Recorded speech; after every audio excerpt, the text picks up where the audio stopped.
Est-ce que j'ai encore le droit de vous appeler maître?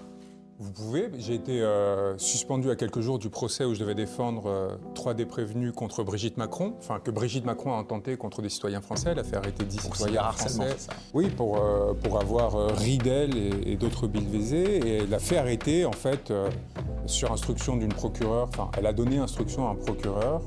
Je vais même être plus précis, le directeur de cabinet de l'Élysée a donné instruction à une procureure qui depuis a été promue de s'assurer de monter un procès spectacle où on choisirait à peu près 10 citoyens français plus ou moins au hasard. Et c'est par ailleurs sur le fondement de la loi Schiappa sur le cyberharcèlement, comme vous le disiez, qui est une loi contre laquelle je me suis battu depuis le début parce qu'elle fait exception à ce principe républicain qu'on avait qui était de ne pas enfermer des gens du fait de leurs écrits, qui était une sorte de rupture de la République avec la tradition des lettres de cachet qui a donné la loi de 1880 sur la presse. Et là, depuis 2018, on utilise, en fait, les plus puissants les utilisent pour intimider, essayer de réguler l'expression publique.